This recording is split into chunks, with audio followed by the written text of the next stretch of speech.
welcome. I'm Roger Woodine, Director of Policy and Education at the Duluth Area Chamber of Commerce, along with my friend and fellow moderator Chuck Frederick, editorial page editor at the Duluth News Tribune, our partner in bringing you these candidate forums. A couple of acknowledgments this morning. I'd certainly like to thank our friends at the Duluth Playhouse for affording us their facilities. They've been very gracious and accommodating in this morning's event, as well as in the previous past 2 weeks. I'd also like to thank our friends at the Duluth Superior Community Foundation and their civility project, Speak Your Piece. You are all handed a leaflet as you entered the auditorium this morning. Sets out our expectations for our civil discourse this morning. We will ask you to hold your applause until the very end, after the candidates have had their closing remarks and I've been able to say a few things in closing us out. We will accept no shouting or heckling. No disruptive behavior of any kind will be tolerated. We've had great civil debates the last 2 weeks, and we're anticipating the same this morning. So with that, Chuck, why don't you get us started? Thank you very much, Roger. Welcome to everyone who's here. Welcome to those watching at DuluthNewsTribune.com and also at theuptake.org, and I believe on My9 TV. I thank the candidates for being here, especially. Thank you so much for participating and for accepting our invitation. I want to point out that your questions today will be timed. Our timekeeper is sitting in the front row, Chris Varican of the News Tribune, and she'll hold up signs letting you know how much time you have left and then when your time is up. And Roger and I, of course, will enforce that if you decide you're going to go over that time. As incumbent, Governor Dayton, you and your campaign were given the option of speaking first at the beginning of the campaign or having the final say. You chose to have the final say. So with that, we will open things with opening remarks, 2 minutes each on opening remarks. There's no rebuttals on opening remarks. Each candidate will have 4 turns to go first, answering first on the questions. But we will start with Commissioner Johnson. Just kind of introduce yourself, tell a little bit about your campaign, why you're running, things like that. And then you'll also go first answering the first question. But Commissioner Johnson. Great. Well, thank you. Thank you to the host, and thank you all for being here today. Just a little bit about my background. I was born and raised in Detroit Lakes, Minnesota. My wife's from Crookston. We went to school in Moorhead at Concordia College. I have spent most of my life in the private sector, both as an employee and as a self-employed business owner, and during that time also served in the House and on the Hennepin County Board. And I'm running for governor because I believe somebody needs to stand up for the forgotten middle class in this state. As governor, I will focus every day on encouraging the creation of good jobs, good paying full-time jobs for the middle class, rather than chasing them to other states as we've seen the last few years, and of giving our schools the power and the flexibility to hire and promote and reward the very best teachers rather than tying their hands, and of demanding that government take less money from the middle class, and actually, with what it does, spend it more efficiently and effectively, putting the family budget in front of the government budget for a change. And I believe Governor Dayton is a very decent man. We've gotten to know each other a little bit, but I don't think he understands the struggles and the concerns of the middle class. Everyone in this room, or at least most of us, have had to worry about making a mortgage payment or saving for a kid's college or finding a job in the private sector, and when you've never had to worry about that in your life, I think it gives you priorities that probably don't serve the middle class as well as they should. My focus will not, as governor, be on the demands of the government bureaucracy or of special interests, but on the needs of the middle class. Working to put more job opportunities into our lives, more great teachers into our kids' schools, and more disposable income into our pocketbooks. That's why I'm running for governor, and I'm looking forward to this morning. Thank you. Thank you very much. Governor Dayton. I was born and raised in Minnesota. I lived here most of my life. The state's been very, very good to my family and to myself. I started running for governor in 2009 because I was concerned about the direction this state was headed. Unemployment was very high. Real standards of living were static or falling. Our state was in an economic slump, even worse than the rest of the country. And we're looking at a projected $6.2 billion deficit for the next 2 years. But we owed our schools $2 billion. So when I stepped in January 2011, I made jobs the #1 priority. There are 162,000 more jobs in Minnesota today than there were when I took office. Restoring fiscal responsibility to state government. We balanced the budget. We're looking at budget surpluses ahead. We paid off the entire $2.8 billion that we owed our public schools. And we've invested, raised taxes, income taxes on the wealthiest 2%, and only on the wealthiest 2%. Invested that money in early childhood education, all-day kindergarten, tuition freezes at the University of Minnesota and Minnesota campuses. We've invested in the future of our state, and the results show that we have made that kind of progress. Since January 2011, our employment increase is 6.1% compared to Wisconsin's 4.3%, compared to Iowa's 5.2%, compared to South Dakota's 4.1%. So we're doing well. We're doing better than most other states. Our per capita income is $6,000 to $7,000 higher than Wisconsin's. We're moving ahead, and I want to continue to keep us going in that direction. Thank you very much. Well, we both touched on the state's business climate, and that's the subject of our first question. It was about a year and a half ago that North Dakota put a billboard up along its Minnesota border, open for business. The suggestion was that North Dakota was open for business while Minnesota was not, and that's because it came right on the heels of the legislature enacting $2 billion in new and increased taxes. More recently, revenue is $46 million below forecast, I saw on the news just this week. So the question is Minnesota open for business, or are we don't have the business climate that we should have? And Commissioner Johnson, we'll begin with you. Well, we don't, and it's not just North Dakota that has a billboard up. I've been told that every state that surrounds us has a billboard or multiple billboards up saying open for business, and they are drawing our entrepreneurs and in many cases our citizens to their state. And Governor, I would disagree with you that everything is rosy, and as I travel around the state, people don't feel that way. They have real concerns about their jobs. And we're not creating businesses. The private sector is not creating businesses in this state. The Kauffman Foundation, which is a national nonpartisan nonprofit, says that over the last 4 years, Minnesota is dead last per capita in the country for creation of businesses. And if you look at the most recent statistics, not old statistics, but the ones that came out 2 weeks ago from the Bureau of Labor Statistics, our job growth rate over the last year in Minnesota is 41st in the country and last in the Midwest, behind North and South Dakota and Iowa and Ohio, Indiana, and Wisconsin. And it is because we have created a tax climate that is so uncompetitive with the states that surround us, and a regulatory climate that is just overbearing. I hear stories consistently about regulations and permitting in this state. I was talking to a company in southern Minnesota just a couple weeks ago who said that a very successful poultry company, they wanted to expand in Minnesota. They waited a year to get a permit, and they finally gave up, and they expanded in Iowa, and it took them 10 days. That is crazy. That should not be what's happening in this state. And so there are so many things we could do to encourage the growth of business, and therefore the growth of careers and good jobs in the state, and we're moving in exactly the opposite direction right now. Thank you, Commissioner. Governor Dayton, I know you have a far different perspective, please. Well, I don't say that everything in Minnesota is rosy. I say it's better than it was when I took office, and it will continue to get better if we stay on the course that we're on now. Commissioner, there are hundreds of statistics out there that all of which show that Minnesota is doing better than most other states in terms of its recovery from the Great Recession. And you latched on to one that some reporter in Wisconsin had found who wanted to benefit Governor Walker, and takes numbers from March of 2014 and March of 2013. That's 5 months dated. The most recent employment statistics from that same Bureau of Labor Statistics is for August of 2014, August of 2013. We gained 44,600 jobs. We ranked 14th among the states. We lost jobs from January to March of 2014. We had a dip of 5,000 jobs, which we've made up and more.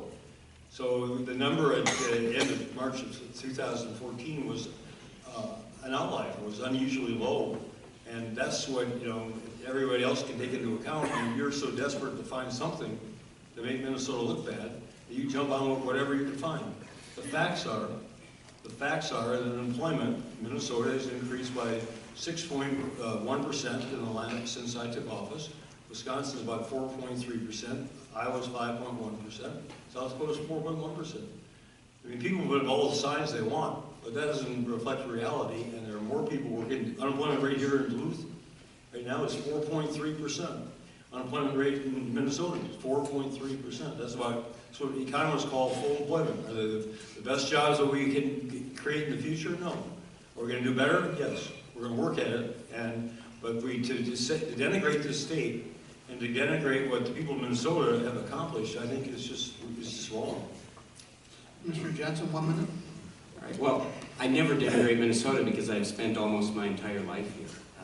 But I certainly think you have us going in the wrong direction, and this is another example where you're ignoring the facts. You could cite to a monthly number, but what the Bureau of Labor Statistics told us 2 weeks ago is look at our annual number because it's more accurate than the monthly numbers. And the last annual number we have is exactly what I told you, 41st in the country. That is where we're going over the last year since your budget was introduced. And on top of that, here's a really important fact that you don't want to acknowledge, and that is underemployment in this state is at about 50%. And when I mentioned that last week, you said, well, that's nonsense. That's not a real number. It comes from your administration, Governor. And it's not nonsense, it's a big deal. It's a big deal to all of the college grads that are living in their parents' basement, or the middle-aged men or women who are making 50% of what they were making 5 years ago, or the single mom who's working 2 jobs because she can't find one good one because the good-paying full-time jobs are going to other states. Thank you. Governor Dayton, 1 minute before we move on, sir. Commissioner, we've been through this before. The underemployment rate was determined by published by the State Department of Employment and Economic Development before I took office. I don't interfere with the statistics that the department, any department puts out. Would be inappropriate to do so, but it stayed the same since Governor Plenty was in office. And I mean, use common sense. 50% of the people in Minnesota are underemployed. 2/3 of the college graduates in Minnesota. By the way, they took these 2 unrelated sets of data and they merged them together and pushed a button on the computer, and that's what it said. I mean, ask college graduates in Minnesota. 2/3 of them think they're underemployed. It just doesn't make any sense. The way they calculate underemployment, every police officer in Minnesota is underemployed. Half the nurses in Minnesota are underemployed. I mean, use some common sense and some judgment, and you'll find out that, yes, we need to create better jobs. We're absolutely going to do that. But those statistics are just bogus. Thank you, gentlemen. Let's move on. Governor Dayton, you championed an increase in the minimum wage that will take Minnesota from having one of the lowest minimum wages to one of the highest. Commissioner Johnson, you said that increasing the minimum wage isn't necessary and workers should find higher paying jobs instead. Let's talk about that. Governor Dayton, please. Well, Commissioner Johnson says he's for the middle class, and then he's for lowering taxes on the rich, super rich, and lowering the minimum wage for people who are working hard. The 300,000 Minnesotans are going to benefit from the increase in the minimum wage, which before was less than half of the federal poverty level for a family of 4. So you got somebody working full-time, working hard, and they are mired in poverty. I believe in the old-fashioned notion that work should pay, that it should pay off for people.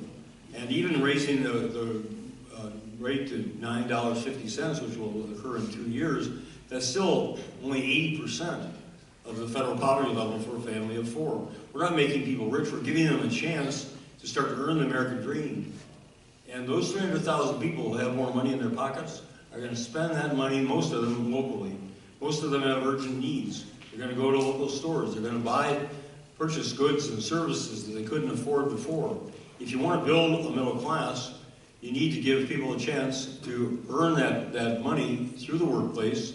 Otherwise, the rest of us pay the price for they're not being able to do so. Earned income tax credit, food stamps, public health care. We'd much rather have people earning a good living and achieving the American dream through their own work and education than having it otherwise. Thank you, Governor. Commissioner Johnson. My focus as governor is not going to be on low-wage jobs, on the minimum wage. That has been the focus. It needs to be on what I would call maximum wage jobs. It needs to be on careers that keep our kids in this state. Careers upon which you can raise a family. That's not what the minimum wage does right now. And I think this belief that the minimum wage is the answer to the problems of the middle class is kind of out of touch with how the middle class lives and what the middle class wants. They don't want low-paying jobs. They want real careers in this state, and we're not growing them right now. And I'll go back to that underemployment rate again. I know that you just dismiss that as a number that is, I think you called it a tangential factoid the other day. It's not. To all the people who are looking for something real in this state to keep them here. And this is kind of personal for me. Because I have 2 boys at home. One is 13 and one is 16. Thor is in high school, the public school is in high school, and he's starting to look at colleges. His mother's more interested in it than he is right now, but he's starting to look at colleges a little bit. He may stay here, he may go somewhere else, but after he graduates, I want him to be a Minnesotan at some point and start his career here and serve his community here and raise my grandkids here and take care of me when I'm old and infirm and cranky. And if we don't have careers here for our young people, that is simply not going to be the case, and it's not the path we're moving on. I don't think a minimum wage increase is the answer to that. And I did not support the last minimum wage because I don't think it actually helps the people that we claim to want to help. But having said that, I've also been very clear, I'm not going to seek to roll it back because I don't think the business community needs more uncertainty of a roller coaster of minimum wage. My focus going forward, however, is not going to be on low-wage jobs. It's going to be on creating an atmosphere where the private sector wants to create high-paying careers in the state. Great, thank you. Governor Dayton, would you care to respond? Yes, there are 300,000 Minnesotans who are supporting themselves or supporting their families on minimum wage. And for them, that's a real increase that makes a huge difference in their lives, the lives of their families. You know, that's a much better policy than your desire to lower the income tax rate on the wealthiest 2% to reverse what I accomplished with the legislature just 2 years ago. You say it for the middle class, you want to lower the minimum wage and lower the tax rate for the super wealthy. I don't think that's a consistent policy. The minimum wage is a floor. People who are making above the minimum wage are also benefited from that in a competitive environment, as well as from a competitive job environment. When we have 4.3% unemployment in the state, 4.3% here in Duluth, 4.9% up in the Iron Range, we're getting people working, and the situation we have now is more and more companies don't have the job vacancies, but don't have the employees. Thank you, Governor. Commissioner Johnson, care to respond? Well, again, I think this is a basic difference between us. I am not going to be satisfied or focused on creating more low-wage jobs in Minnesota. That is not what people need. We need to be creating careers. And I think this is a real difference in our approach to making Minnesota a business climate where entrepreneurs want to start businesses. I don't even think you really understand how that works because the policy of Governor Dayton has been to travel around the country. This is the business creation policy. Travel around the country and essentially beg businesses to come here by offering them tax breaks and giveaways that no one else gets. That is not how you create a healthy business environment. You create a healthy business environment by having an overall climate, a regulatory and tax climate in this state where businesses and entrepreneurs actually want to start jobs in this state. Not because they get something special, but because it's a good climate for them to create a business or for our existing businesses to expand. It's simply not happening right now. Thank you both very much. Gentlemen, there's really no reason to look beyond the bridge collapse a couple of years ago in Minneapolis to see that our infrastructure, our roads, our bridges are in desperate need of repair, of upkeep. MnDOT's own estimate is $12 billion or $700 million a year for 20 years. Everyone agrees it has to be done, but the question is, how are we going to pay for it? Commissioner Johnson, you can answer first, sir. How would you support paying for our massive infrastructure needs, sir? Well, first of all, you say that everybody agrees that it has to get done, but it's not getting done. And it hasn't been getting done the last 4 years, and particularly the last 2. And the reason is all of the focus, all of the energy and transportation funding, especially the last 2 years, has been on everything but roads and bridges. It's been on light rail, it's been on commuter rail, it's been on high-speed rail, it's been on streetcars and trolleys and bike paths and sidewalks and complete streets, which is, I've learned, everything but the street. And our focus needs to be on the form of transportation upon which everyone relies, which is roads and bridges. It simply hasn't been. Especially since we've had all DFL control of the legislature, there's been very little focus on that. That's where my focus is going to be. Now the question becomes, how do you pay for it? There doesn't seem to be an interest in doing it at all right now. I will, but how do you pay for it? Number one is priorities. And I know that, Governor Dayton will say, well, that's just silly, we can't reprioritize. Of course we can. It's what everybody has to do. It's what families have to do. It's what businesses have to do. So let's prioritize first what's most important, which is roads and bridges. On top of that, I am actually someone who would support greater bonding, greater borrowing for our roads. And that might replace some other projects that we think are pretty cool, but there is very little that's more important in this state than roads and bridges. And I think that there's nothing better that fits the definition of what we're supposed to bond for, which is a regional or statewide project of some long-term significance, than roads and bridges. We're simply not doing that right now. And Governor, I hope you answer this question because I'm a little confused. In our first debate, you said, I'm not going to raise taxes anymore. I've already done it. No need to raise any more taxes. And last week in our second debate, you said one of your top 3 priorities would be to raise the gas tax. And then after that, you walked that back and said, well, I'm not so sure. So I'm curious, are you going to raise the gas tax or not? Because I won't. Governor Dayton? I'm not going to raise the gas tax, but I'm going to face the reality, and I'm not going to, it's not silly to reorder priorities, but it is silly. And it's really disingenuous to tell people that reordering priorities is going to begin to cover this $6 billion gap we're told by transportation experts exists between expected state and federal revenues and just maintaining the status quo. I think many people in Minnesota haven't experienced a decline in the quality of our highways and roads and bridges the last couple of decades. We haven't seen more congestion, more traffic delays. That's going to get worse. That's going to get worse unless we invest more. And if we don't invest more, then it's going to continue to get worse. Reordering priorities, what does that mean? You talk about eliminating the Southwest Light Rail line. That would save the state $121 million one time. That's not $6 billion. Talk about administrative efficiencies. Let's say you could find $100 million every year for 10 years. That's $1 billion. Now you're $5 billion short of what you need to spend.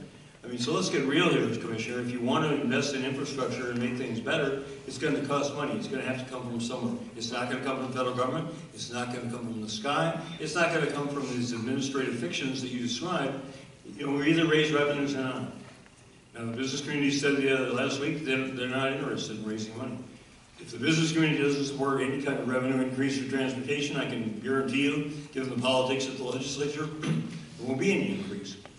But again, you have to be willing to acknowledge in the same breath what you're saying. What you're saying then is we're willing to allow things to get worse.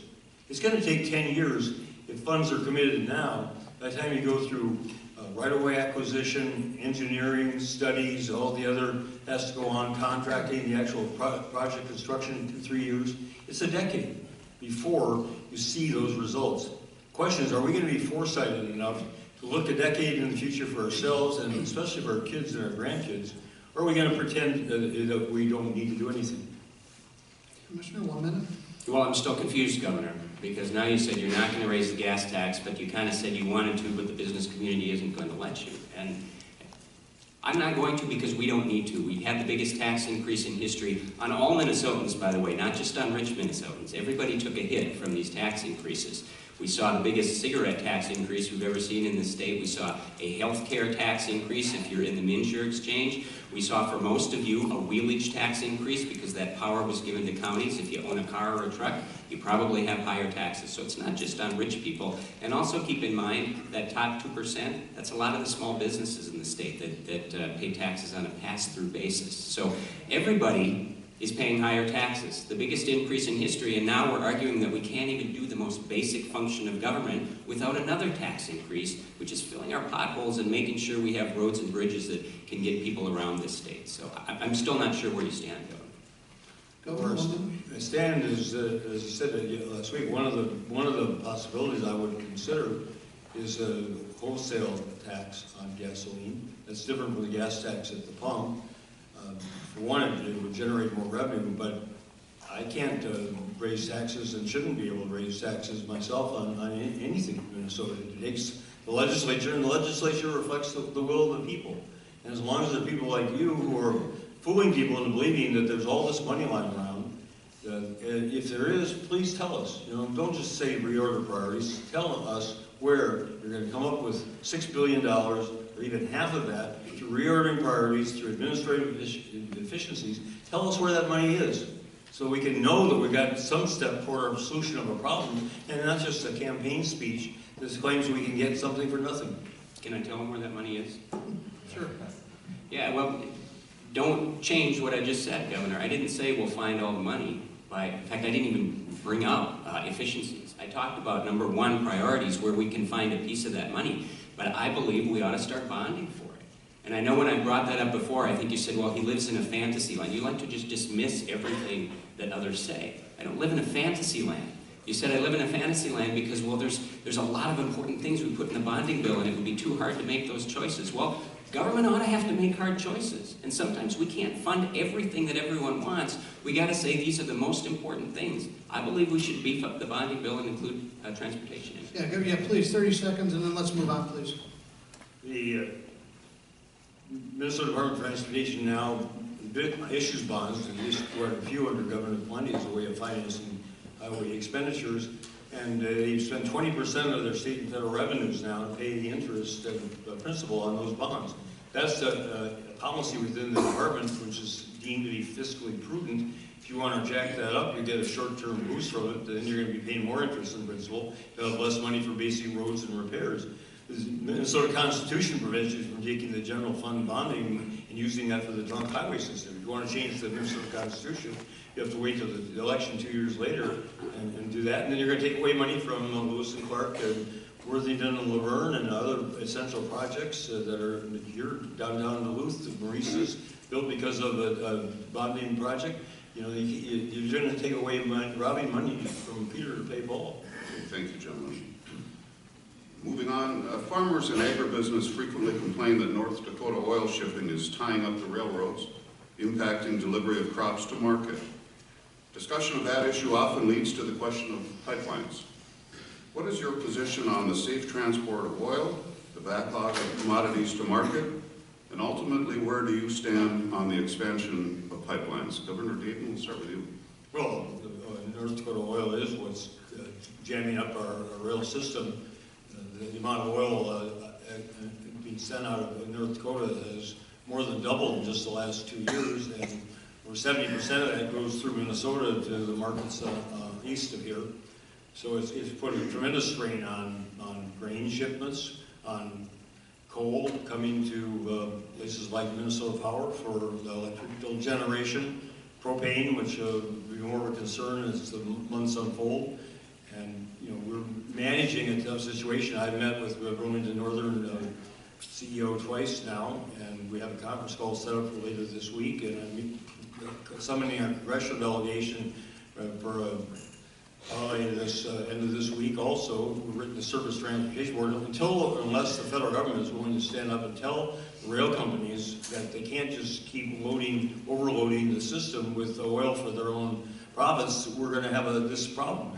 And right now, the way the policies and laws have been written in this state and country for the last 150 years or more, railroads are essentially free to operate how they choose, whether cities or counties or states, or even the federal government likes it or not. So until we take a stand and say, okay, we're not going to let people just freewheel this and let farmers suffer or others suffer for these business decisions, we're going to have this problem. Pipelines are a solution.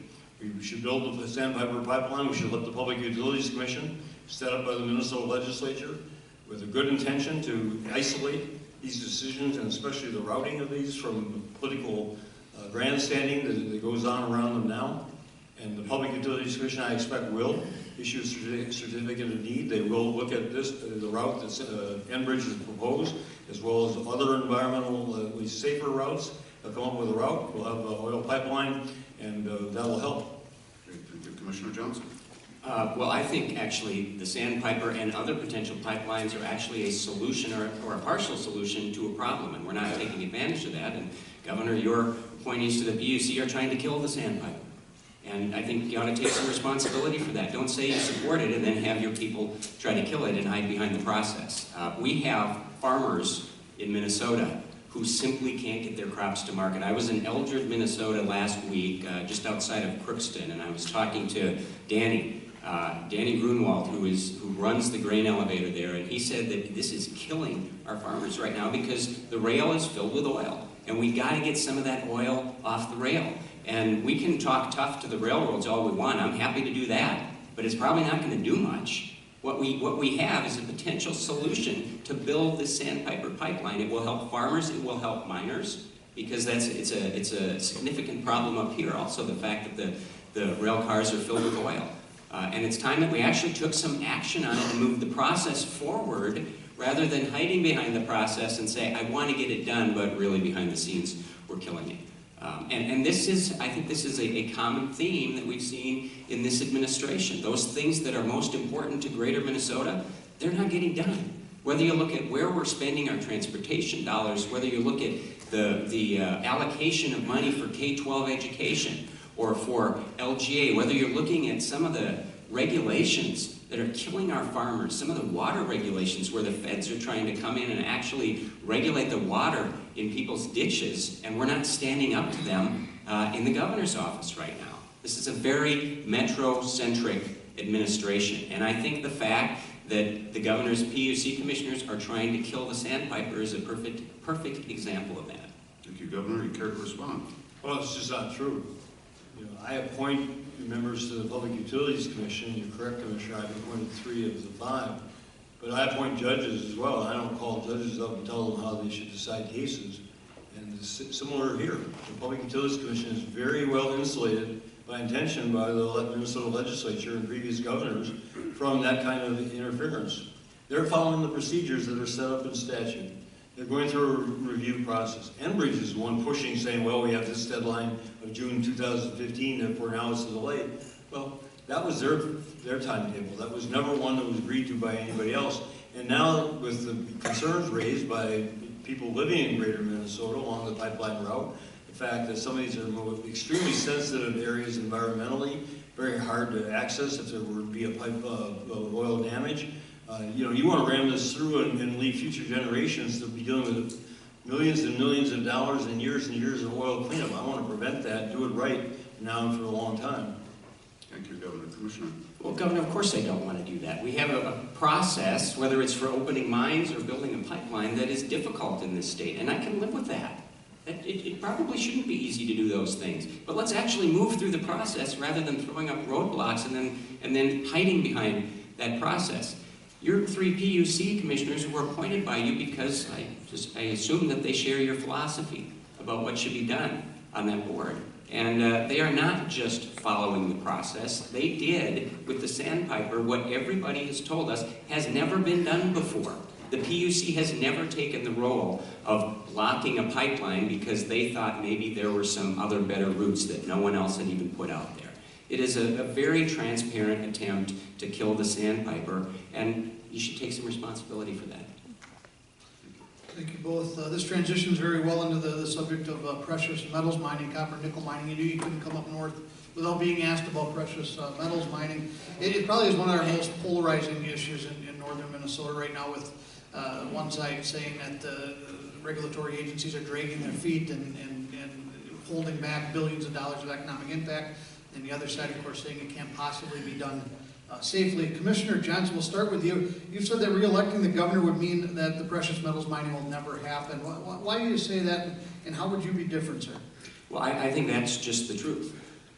If Governor Dayton is re-elected, PolyMet is not going to open, at least not in the next 4 years. Governor, if you wanted PolyMet to be open, you'd at least be telling people, I will be an advocate for this, even though it still has to go through the process. I will be an advocate. I'll do everything I can to get that mine open and other mines open once they go through the process. I happen to think 9 years is long enough for a process. And let's just be really frank and honest about this. This governor is beholden to what I would call some pretty extreme environmental groups, mostly based down in the Twin Cities, who don't want to see any mining in this state. They also don't want to see pipelines because they don't want to see oil flow anymore. That would suggest that we're not going to see this thing open after the election. If he won't tell us before, he's not going to tell us that afterwards. Again, I'm going to be an advocate for mining and for logging and for shipping and for farming, because I believe strongly that if every part of our state isn't thriving, then Minnesota as a whole isn't going to be thriving. And I know, Governor, your answer is going to be it's the process, and you're going to hide behind that process again, but sometimes we just got to tell people where we stand. Some people are going to get mad at us. I get that. It's okay. People have the right to know that. And When I brought this up at our last debate, it might have been 2 debates ago, you said, well, you saying that you'll advocate for mining is just pandering to people up in northern Minnesota. It's not pandering. I think it's actually showing some leadership, and that's what governors are supposed to do. Thank you, Commissioner. Governor, you did say to us too that any Commissioner- comments before the process is done are premature. So where do you stand, sir? Commissioner, it is pandering to say you're going to preempt the environmental review process. I agree, 9 years has been too long, but that's not a reason or justification for short-circuiting the final months of the process, which is what they're going through now, the DNR and 2 federal agencies. And to say that you're going to jump, before any of that has been completed and published, you're going to just go in full force and behind this project, I think is irresponsible. And it's unfair to the future of the state of Minnesota, and you're just doing it for political advantage.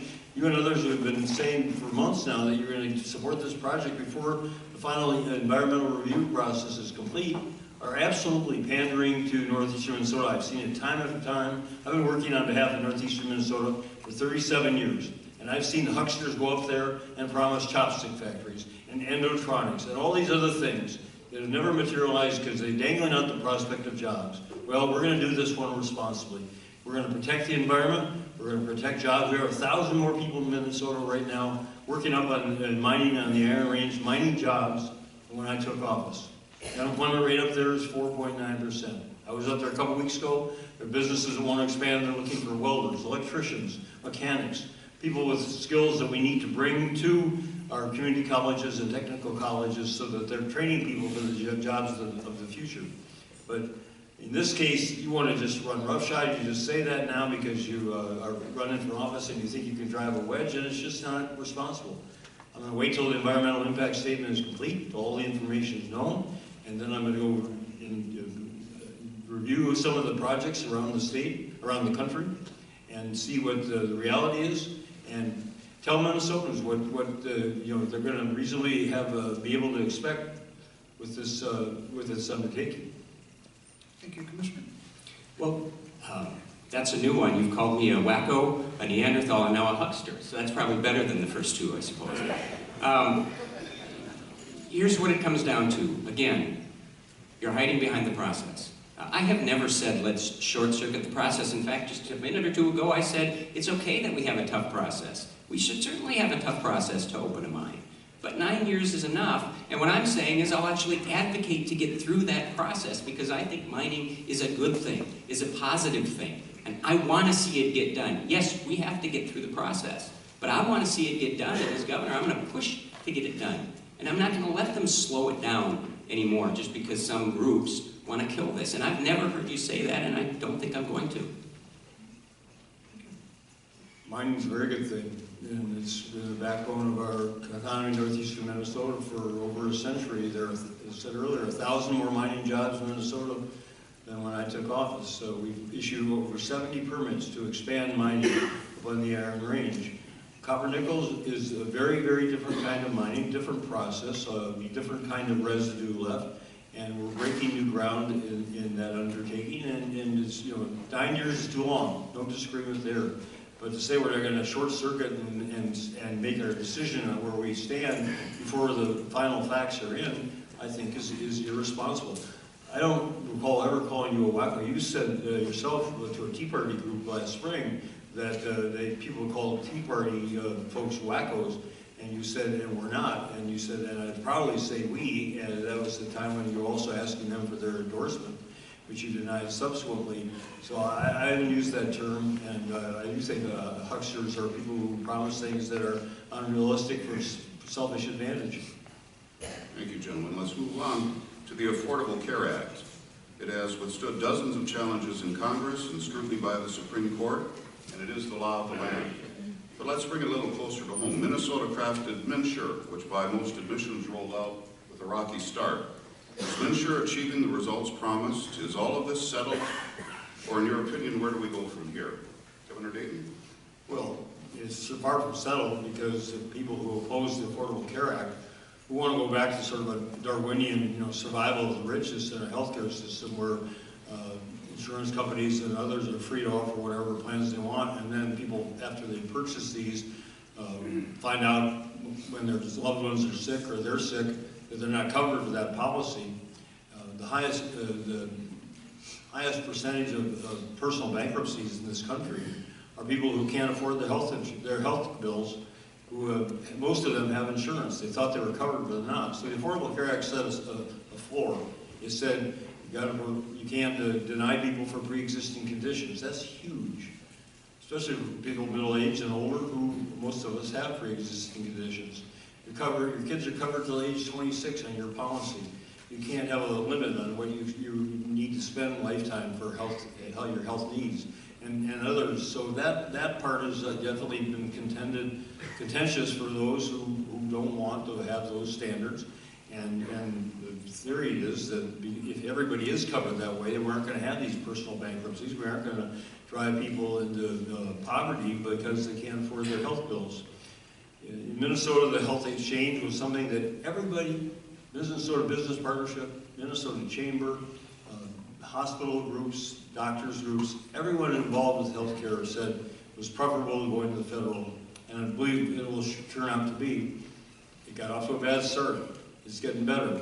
Our rate of people in Minnesota who are without health insurance has dropped by 40%. We have the second lowest percent of people who are without health insurance of any state in the nation. Insurance is going to get better. It's going to be better this next rollout. We still have the lowest rates, the lowest health insurance rates of any state in the nation. I think that's a tribute to our healthcare community, but it's something to build upon, not to tear down. Thank you, Governor. Commissioner? We had the best health coverage system in the country in Minnesota before MNsure, and we don't anymore.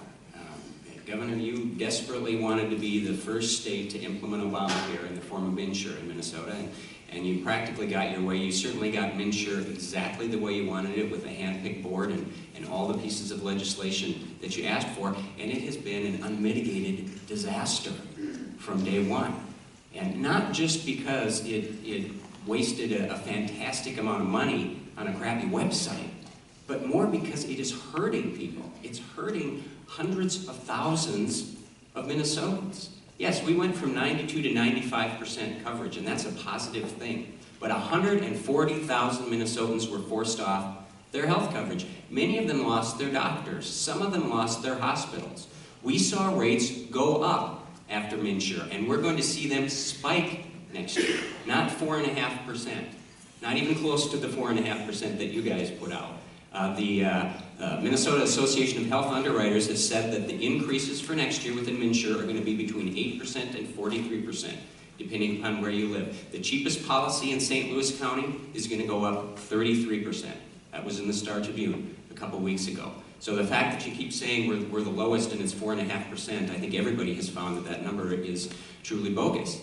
We have people that have the highest deductibles in the country. We have parents who can't get their babies on health insurance. It's taking them months because MNsure is such a complete mess. And Governor, you're not doing anything to make it better. Number one, I will seek a Section 1332 waiver under the ACA for state innovation waivers that will allow us to keep the best parts and actually do some innovation on our part. I will fire the entire MNsure board because they're incompetent, and I will appoint people who understand that more competition and more choices for consumers generally sends prices down and quality up. Thank you. Governor Dave, do you care to respond? You wanted an innovation grant. What is your innovation? You never said what you want to go back to instead of MNsure. People opposed the Affordable Care Act want to go back to a system where the health industry is free to set the prices, set the coverage, judge whether or not they're going to call something a pre-existing condition and refuse to pay for it after the person who's been paying for their insurance for years needs that operation or procedure. Tell us what you're going to do instead. Tell us how you're going to make it better. It's not perfect. I've said that before, but 140,000 people fell forced off their health care when the Affordable Care Act, the federal act, required plans to become compliant with those minimal standards. People then had to find a new policy because the old policy was substandard, and so they were given the forewarning and given the chance to look and shop competitively for other plans, and that was what's supposed to happen. That transition is what's supposed to occur. Thank you, Commissioner. Governor, they weren't given a forewarning because you and the president told them that if they liked their insurance, they could keep it. And it's not your job to decide what is adequate or substandard for a family.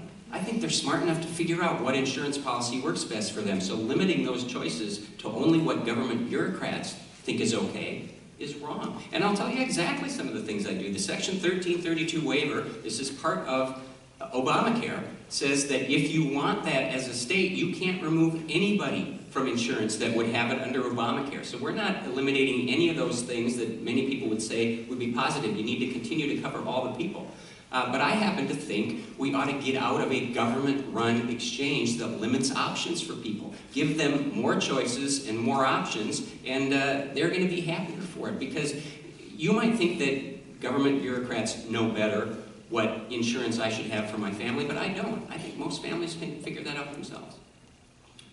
Thank you both very much. The $1 billion Minnesota Vikings stadium stands to cost us taxpayers plenty of money, or maybe not.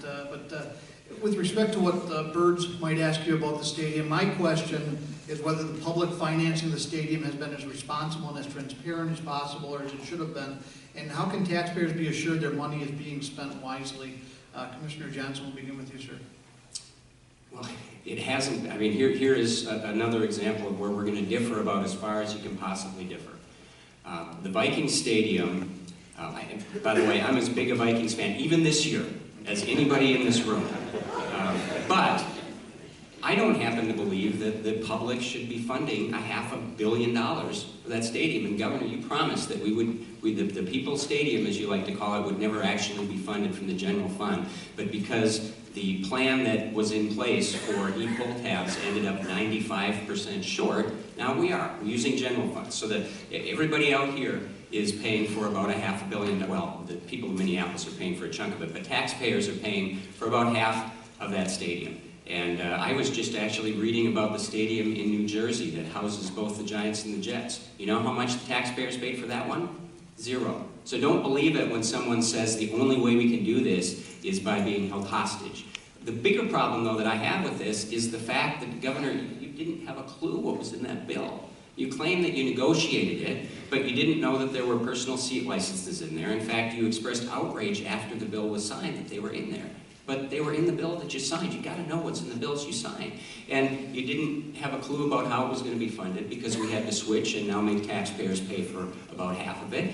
And number three, you didn't realize that the Wilfs had some pretty serious legal problems. And when that came to light after you signed the bill, even though it was public knowledge before that, you said, oh my goodness, we have to do due diligence. You do due diligence before you sign a contract, before you sign a bill, Governor, and you didn't do it in this case. This whole thing has been a disaster. I think it's been a terrible deal for the taxpayers of Minnesota. And despite being a huge Vikings fan, I'm very disappointed with it. Governor Dayton? Well, Commissioner tells the 7,500 people who were working to build that project that it's a disaster. The fact that there's over $1 billion of private investment in projects that are buildings, apartments, businesses and other enterprises right around it, whereas before under the Metrodome there was nothing going on in that part of Minneapolis. I don't consider that a disaster. I think that's a fantastic resurgence of a dilapidated part of East Minneapolis. The Vikings would have gone to Los Angeles or somewhere else if we hadn't agreed to build a new stadium. That's what the commissioner of the NFL told us. That's what Mr. Rudy, the chair of the NFL Owners Executive Committee, told us. And so that's what we're dealing with. I negotiated it all the way with a Republican-led legislature and two really terrific heads, Senator Julie Rosen and Representative Maury Landing, and guided it through the legislature. I knew it was in that bill. And I knew that we couldn't dictate terms because the Vikings, the lease had expired, and they were under no obligation to continue to be in Minnesota, so we negotiated the best deal we could. Personal seat licenses were not in the bill. They changed the name to Stadium Builder's License to disguise it. But the language in there, once I looked at the language, is the same as what I had signed off on before. It gave the stadium authority the authority to sell personal seat licenses to determine what the prices would be. I disagreed with that. I expressed it at the time, I expressed it later, but that was part of what the Vikings insisted upon having in there, and they, for reasons that are apparent now with what they're looking to take from it. The taxes to pay for it are closing corporate loopholes, large corporations that are doing business overseas and are not paying taxes on it. So that money is what's paying for the state's share of the bonds.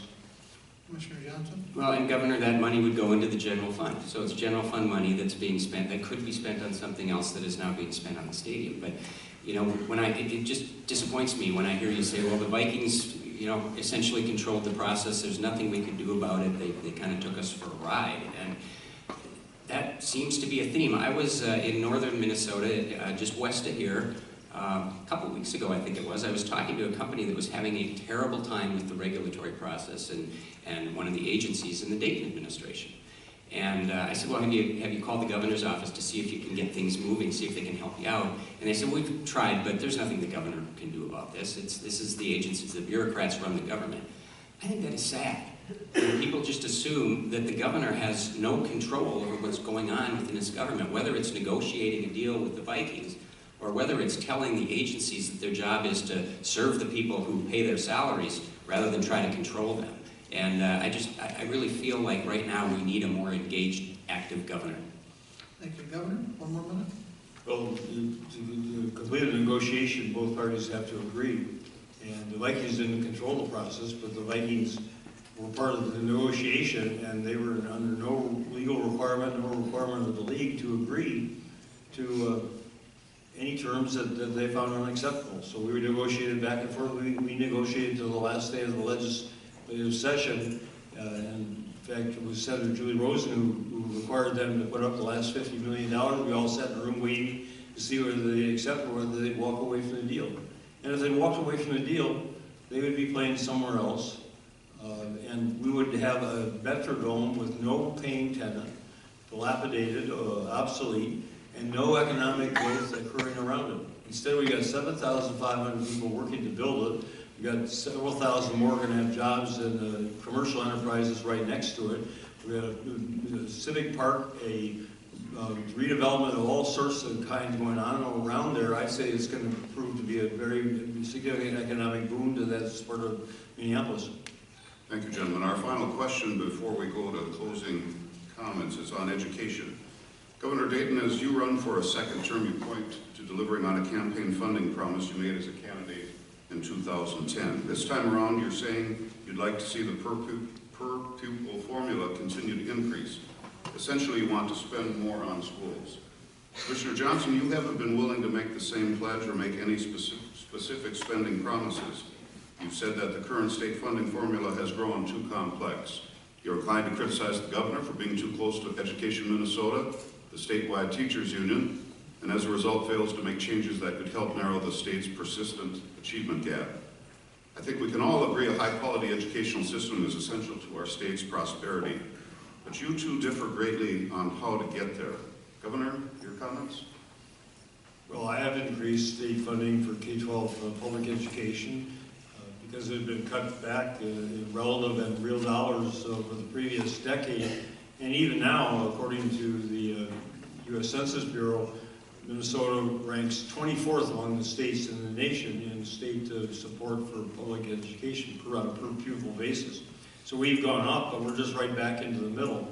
And I think Minnesotans would be shocked, who value education, know the importance, would be shocked if they realized that we have fallen into the second half of the country, lower half of the country in terms of our support for our public schools. So I'm glad that I was able to support that. The Republican legislature, to their credit, in 2011 supported that increase. The DFL legislature in 2013 supported that increase.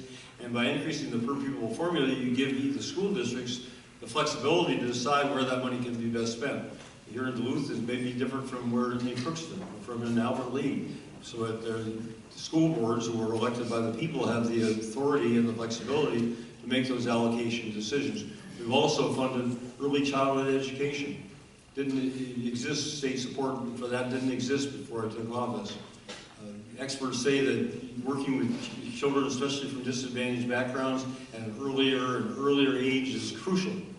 giving them the chance that other kids have and closing the achievement gap. All-day kindergarten is now statewide. Something I've advanced since 2009. The legislature wouldn't support when Republicans were in control. DFL legislators supported it. Now every child in Minnesota, every 5 or 6 year old has a chance to go all-day kindergarten. We froze tuition at the University of Minnesota and Minisku campuses. The money we've spent on additional education has been well spent. It's been badly needed, and I will hope the fiscal situation will permit us to continue to do more. Okay, thank you. Commissioner Johnson? Well, this is actually one of those areas where, again, there's a deep divide between the governor and me as to how we govern. I will base my education decisions on every single instance on what's best for the kids in the state, not what a special interest allows me to do or tells me to do. And yes, I have been critical that the governor essentially is allowing Education Minnesota to run education policy in this state. And I'm not an anti-union guy. I grew up in a union household. I've actually represented unions as a lawyer, but I will never let any special interest, whether it's unions or businesses, dictate policy to me, especially K-12 education policy. That's a big difference between us. I'll tell you another difference. I think we both recognize that money is important in K-12 education. That's why in my 6 years in the legislature, I always voted to increase K-12 education spending, never cut it despite what you hear on commercials that have been found to be false. But unlike the governor, I don't believe that the only thing that matters is money.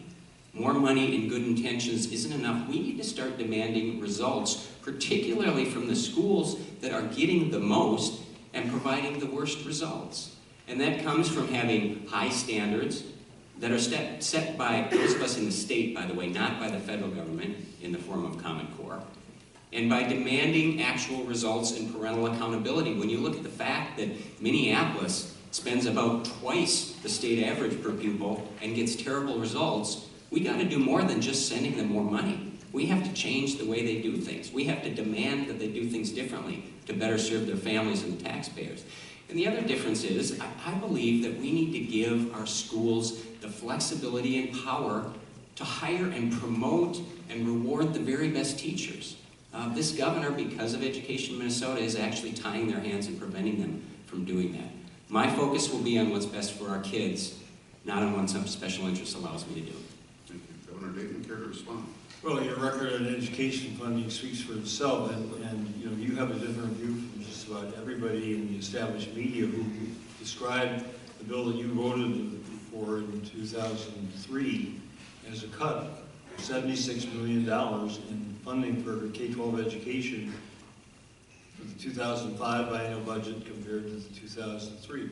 So NPR said it was a cut, Star Tribune said it was a cut, all the established media said it was a cut. You say it's not a cut, so I guess you should talk with all the established media and review all their reports, because that's what they said.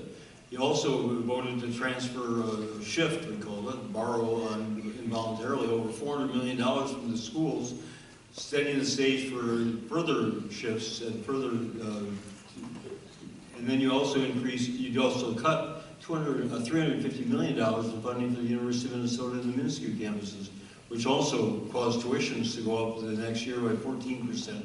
So your record is one of cutting funding for education. Commissioner, Well, Governor, it's interesting because those media outlets have pretty much trashed the commercials that say it. I think it got a C- for simply not being true. And I think the greatest evidence of that is the fact that the first commercial said that I cut education, K-12 education, by $500 million. The second commercial said I cut it by $600 million. A couple weeks ago, I think you said I cut it by $76 million. Now today you say it's $73 million. None of them are true, but they can't decide which lie to tell. And the media has found this to be false. We actually increased education spending by $4 billion during the 6 years I was in the legislature. But again, that's not the only issue. It can't just be about money, because throwing money at schools that aren't working in certain parts of the state is not solving the problem. It's not serving taxpayers. It's not serving our kids. And on the school shift, Governor, you used the school shift twice to balance your budget. I think that's bad policy. Thank you, gentlemen. We'll move to closing remarks. I will alert our media partners that we're likely to run slightly over the 9 o'clock hour. I would ask that the audience please refrain from any applause until after both of our guests have had a chance to make their remarks and I've had a chance to close this out. So we'll move to closing comments. Gentlemen, if you keep it to 2.5 minutes each, Commissioner Johnson, we'll start with you. All right, well, thank you. Thank you for hosting us today, and thank you all for being here. I believe, and I put this in the Duluth News Tribune editorial that was yesterday or the day before, I believe your way of life in northern Minnesota is largely under attack right now. It's certainly not supported by this governor's administration. Whether you look at mining, or logging, or building pipelines, whether you look at the allocation of money and where it goes for K-12 education or for LGA and the fact that it is so Minneapolis-centric at this point, whether you look at how we're spending transportation dollars on things like streetcars instead of roads, or light rail instead of bridges, or whether you look at this philosophy that government always knows best how we should live our lives, what we eat and what we drink and how we raise our families and what we do with our own property. I had somebody ask me the other day, did you and Governor Dayton have anything in common? And I said, sure, we both love our dogs and we both want to control my life. I don't think that's the right direction to be going as a state. I think your way of life is largely under attack in this state, and you will see me as governor treating greater Minnesota and northern Minnesota very differently than what you're seeing right now, and that fits perfectly with the bigger vision I have for all of Minnesota, including northern Minnesota. It's a vision of a state where every kid in this state, regardless of where he or she lives, has access to a great education and to great teachers and to reasonable funding, and where patients and doctors are making healthcare decisions, not patients, doctors, insurance companies, and government bureaucrats. And where people who work in government understand that their job is not to control and regulate and punish, but actually to serve the taxpayers who pay our salaries. Government should be a servant of the people and not the other way around. It's a vision of a state where entrepreneurs can run their companies and farmers can farm their land and teachers can be innovative and creative in the classroom without worrying every minute about government sticking its nose into their business. And most importantly, it's a vision of a state where we've ended this philosophy of the poor are poor and the rich are rich, and all we can do is move money around. And instead, we're celebrating people who are successful, and we are never, ever giving up on people who are poor, and we are preaching every day a sincerely held belief that the poor can become the middle class, and the middle class can become rich, and anyone who starts with nothing can still achieve anything. That's why I'm running for governor, and I'd love your support. Thank you. Thank you, Commissioner Governor. I'd like to thank the Duluth News Tribune, the Duluth Chamber for hosting this forum. And you know, when you talk about Commissioner, the way of life being under attack. When I took office in January 2011, the way of life in Minnesota was under severe attack because the economic underpinnings of our state had collapsed. We had 6.8% unemployment. We had lower personal income than in real dollars than we'd had a decade before. Property tax has gone up 86% in the previous decade. The school shift was staggering. This fiscal status of the state government was a mess, and we changed that. We came in and we did some tough things. We did some honest things. We cut spending by $2 billion. The Republican-led legislature and I in 2011, permanent cuts. We raised taxes, income taxes on the wealthiest 2%, which Commissioner Johnson wants to reverse. We took that $1.2 billion, wanted to cover the rest of the projected deficit, which we inherited, and then also to invest in K-12 education and early childhood education and all-day kindergarten, and making the education system better for the state of Minnesota, which is the key to continued economic prosperity in Duluth and northeastern Minnesota and all over the state. Because well-educated, productive workforce is always the number one reason the businesses tell me why they're locating or expanding here. And if we lose that edge, we're seriously jeopardizing the economic and the social vitality of this state for decades to come.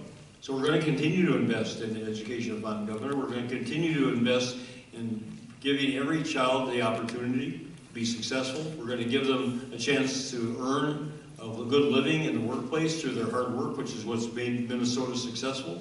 We're going to realign the higher education system so that we're training young people for the jobs of the future rather than the past. That takes a commitment of funds to build for buildings, equipment, and technology so that we are facing the future rather than going back to failed policies of the past. That's what I'm for. Moving ahead. Continue to make Minnesota an even better state. And I'm committed to doing that if I'm reelected governor. I ask for your support. Thank you. Thank you, and we'll leave it there. Gentlemen.